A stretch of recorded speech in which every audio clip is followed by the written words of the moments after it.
नमस्कार। मैं राजकुमार मौर्य आर के मौर्य कॉमर्स क्लासेज में आपका स्वागत है।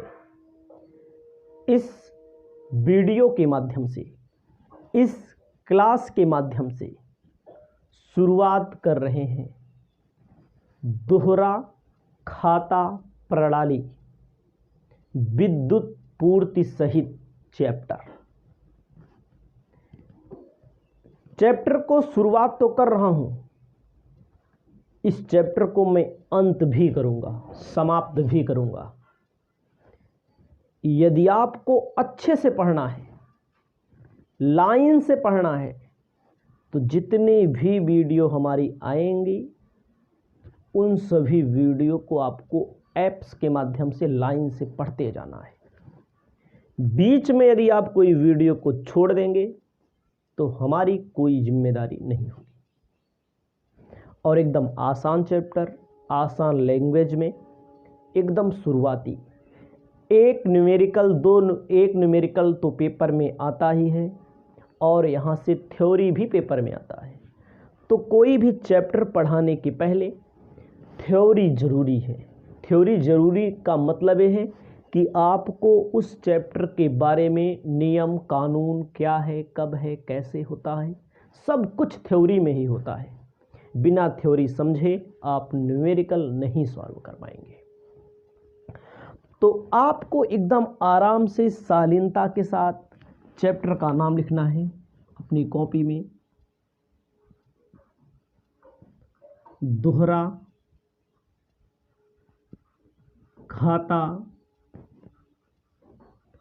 प्रणाली।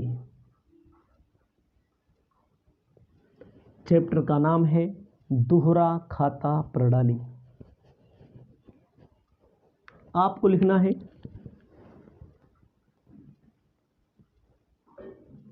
विद्युत पूर्ति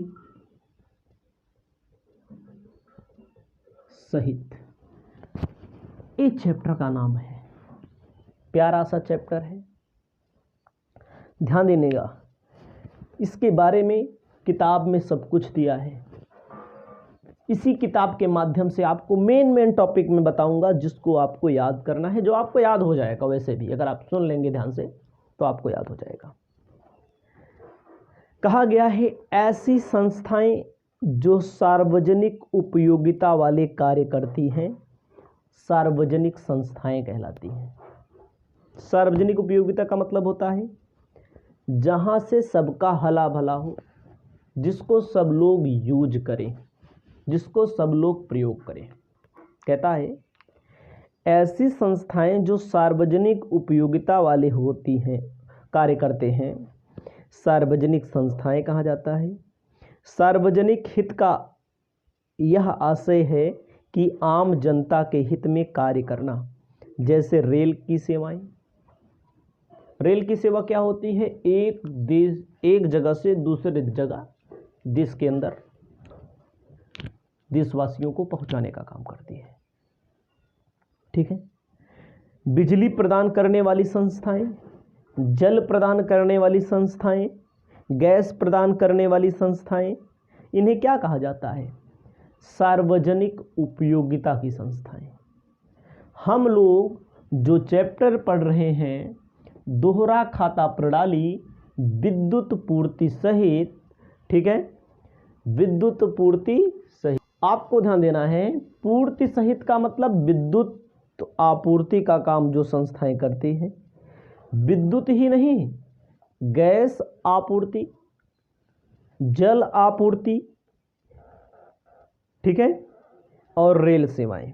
तो आपको ध्यान देना है, इसके पढ़ने का मतलब आपको थोड़ा जानकारी मिल गई है कि दोहरा खाता प्रणाली कहाँ होती है। इसका प्रयोग सार्वजनिक संस्थाएं जो होती हैं। सार्वजनिक संस्था मतलब जो पब्लिक को सेवा देती हैं, जो सार्वजनिक उपयोगिता वाली होती हैं। जैसे आपको अपनी कॉपी में लिख लेना है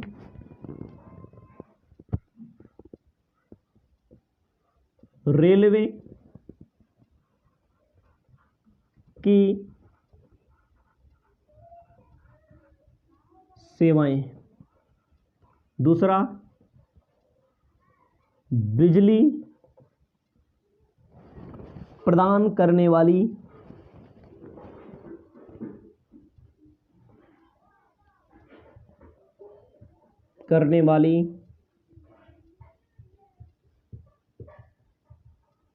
संस्थाएं।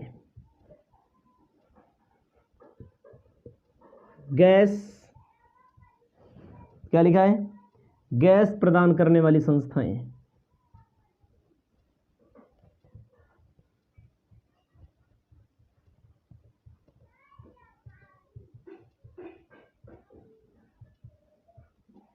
गैस प्रदान करने वाली संस्थाएं।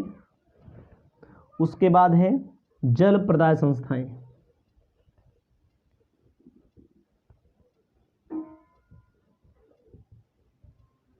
ये संस्थाएं क्या करती हैं?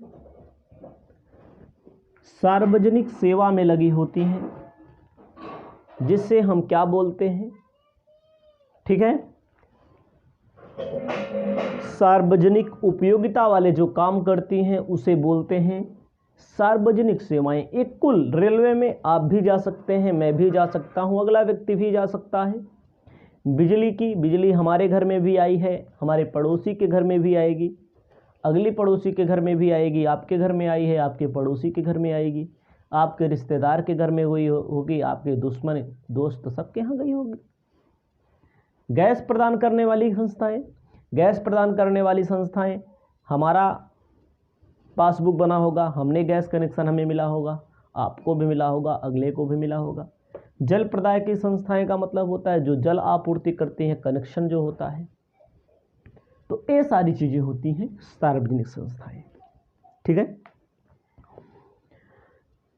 सार्वजनिक उपयोगिता वाली संस्थाएं जिन सेवाओं को देती हैं उनके संबंध में एकाधिकार प्राप्त होता है।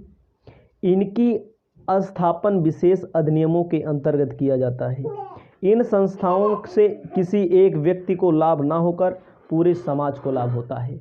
याद रखिएगा हमारी बात को, आपको ध्यान देना है, ध्यान देना है।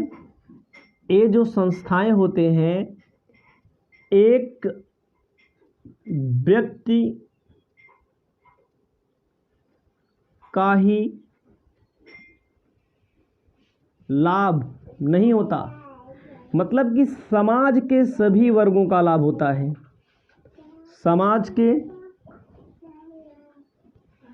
सभी व्यक्तियों का लाभ होता है, सभी परिवारों का लाभ होता है। ठीक है, रेलवे समाज के सभी वर्गों को लाभ होता है। बिजली प्रदान करने वाली सभी संस्थाएं हैं, मैंने बता दिया, हमारे यहाँ भी आई है, आपके यहाँ भी आएगी। अगला है गैस प्रदान करने वाली संस्थाएं, हमारे यहाँ भी आई है, आपके यहाँ भी आई होगी, मतलब समाज के सभी लोगों को मिलता है। अगर पाइपलाइन आई होगी, किसकी पाइपलाइन आई होगी? किसकी? जल की, पानी की, तो हमारे घर में भी आएगी, तो आपके घर में भी आएगी, तो मतलब सबके यहाँ आती है। तो जो नल गड़ता है, नल देखो सरकारी हैंडपाइप होता है, कहते नहीं सार्वजनिक है, सरकारी है, सरकारी का मतलब उसका प्रयोग सब लोग करेंगे। ये था एक बेसिक। अब हम चलेंगे दोहरा खाता प्रणाली का अर्थ समझने। ठीक है, आपको हेडिंग लिखना है दोहरा खाता प्रणाली का अर्थ। दोहरा खाता प्रणाली का अर्थ। दोहरा खाता प्रणाली का अर्थ, ध्यान दीजिएगा, कहा गया है विशेष अधिनियमों द्वारा स्थापित की हुई सार्वजनिक उपयोगिता संस्थाएं अधिकतर कंपनियां होती हैं। ध्यान दीजिएगा, क्या है? विशेष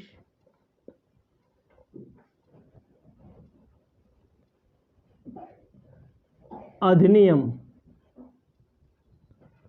द्वारा स्थापित की हुई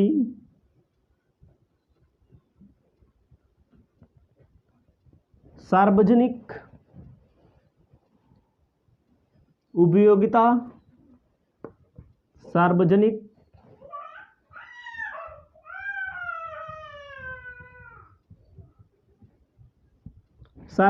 उपयोगिता संस्थाएं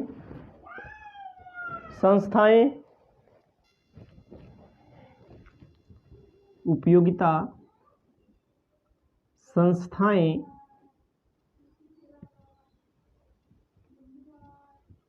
अधिकतर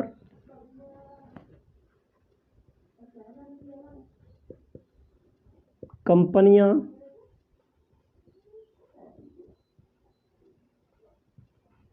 होती हैं।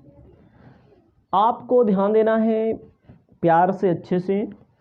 विशेष अधिनियम द्वारा स्थापित, विशेष अधिनियम का मतलब होता है कैबिनेट के प्रस्ताव के द्वारा एक जब एक्ट बनाया जाता है, जैसे लोकसभा में जो सांसद होते हैं वो प्रस्ताव रखते हैं, सब मिल करके कैबिनेट द्वारा प्रस्ताव रखा जाता है और उसको पारित करके कंपनी की स्थापना की जाती है।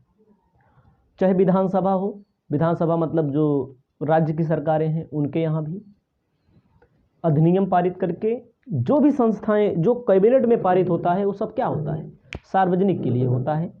अधिकतर क्या होती है, एक कंपनियों की स्थापना किया जाता है विशेष अधिनियम के द्वारा। ठीक है, कहा कहता है इनके खाते दोहरा प्रणाली के आधार पर ही बनाए जाते हैं। इनके भी अकाउंट जो होते हैं, खाते दोहरा खाता प्रणाली के आधार पर ही बनाए जाते हैं।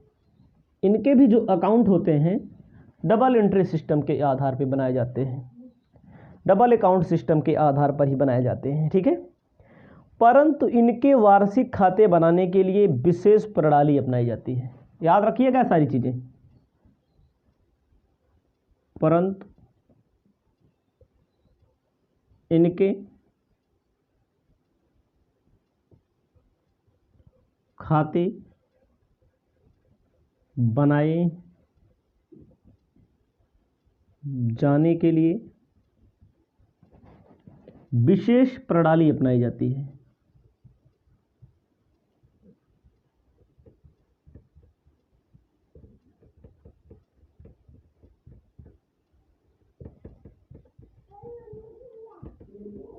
विशेष प्रणाली क्या होती है, अपनाई जाती है।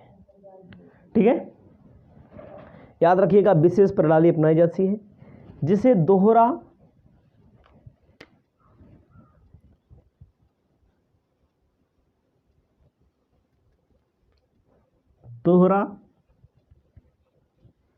खाता प्रणाली, डबल अकाउंट सिस्टम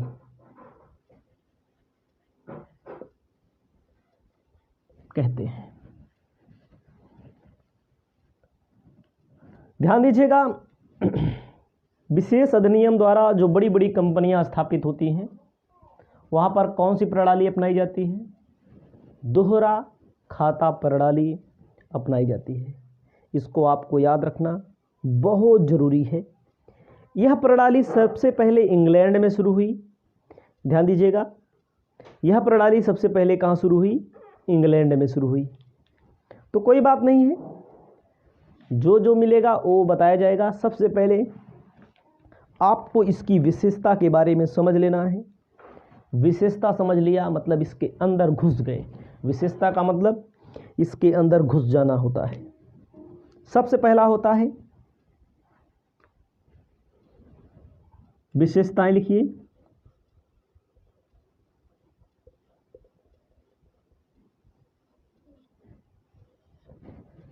विशेषताएं आपको लिखना होता है। विशेषता में कहा गया है कि प्रारंभ से अंतिम खाते बनाने के पूर्व तक सारा लेखांकन दोहरा लेखा प्रणाली के आधार पर बनाया जाता है। ठीक है।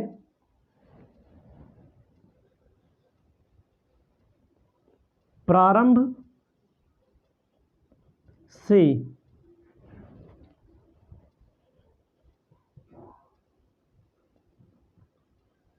अंत तक, प्रारंभ से अंत तक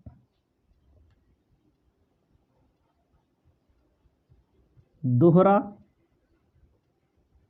खाता प्रणाली, प्रारंभ से अंत तक दोहरा खाता प्रणाली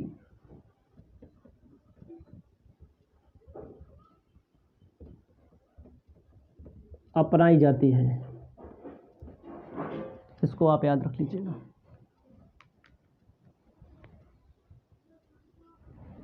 दूसरा नंबर आपको ध्यान देना है, लाभ हानि खाते के स्थान पर, जैसे हम लोग और जगह प्रॉफिट लॉस अकाउंट बनाते हैं,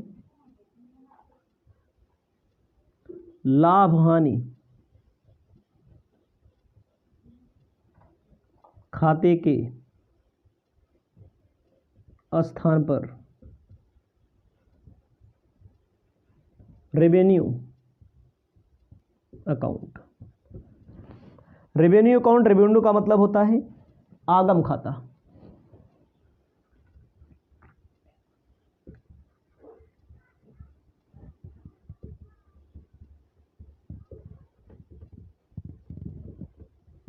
बनाया जाता है। लाभ हानि खाते के आधार के स्थान पर रेवेन्यू अकाउंट आगम खाता बनाया जाता है।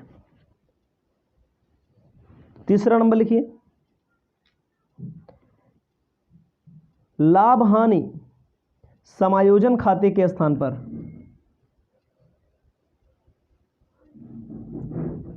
लाभ हानि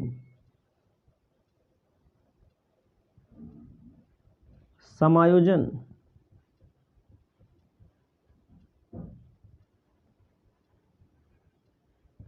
खाते के स्थान पर शुद्ध रेवेन्यू खाता, नेट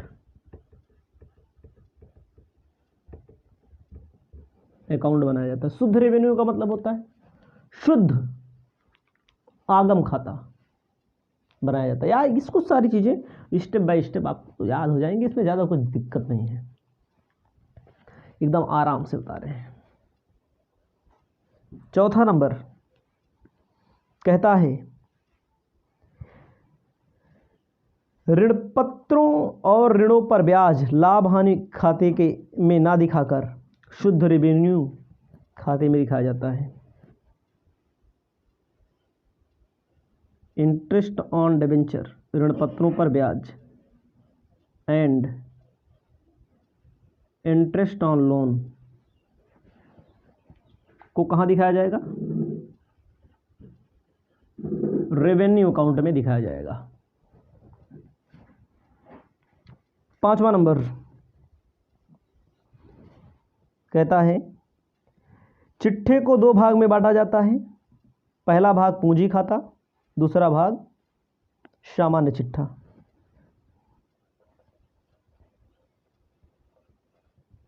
जो बैलेंस शीट होती है इसको दो भाग में बांटा जाता है। पहला है कैपिटल अकाउंट मतलब पूंजी खाता, दूसरा है सामान्य चिट्ठा।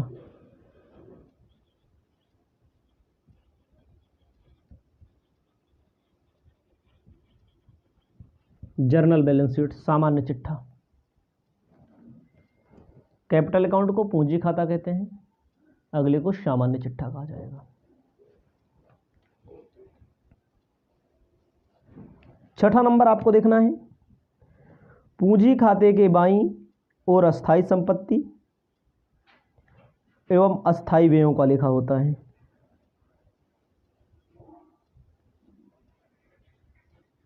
खाते के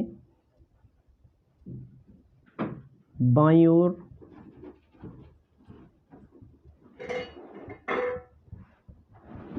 अस्थाई संपत्ति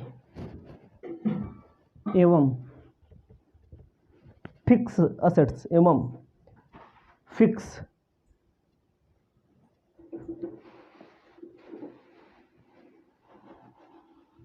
अस्थाई पूंजी व्यय का लेखा होता है।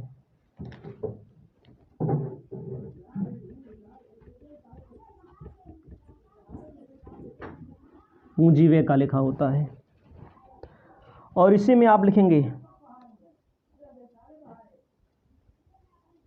दाहिनी ओर क्या होता है, अस्थाई पूंजी प्राप्तियां।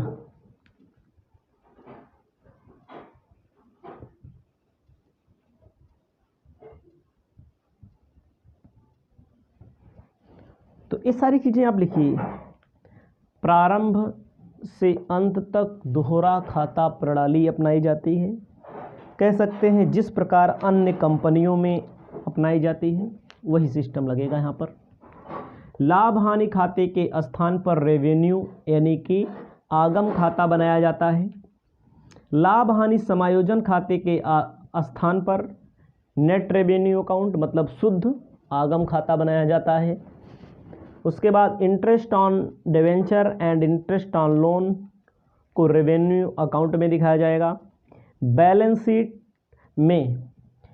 शीट में capital account journal balance sheet, दो बैलेंस शीट बनेगी, कैपिटल पूंजी खाता और जर्नल बैलेंस शीट। पूंजी खाते के बाईं ओर अस्थाई संपत्ति एवं अस्थाई पूंजी दिखाई जाती है। दाहिनी ओर अस्थाई पूंजी को, अस्थाई प्राप्तियों को दिखाया जाता है। 6 नंबर तक लिख दिया मैंने, 7 है, 8 है और 9 है। ध्यान दीजिएगा 7th 8th और 9th।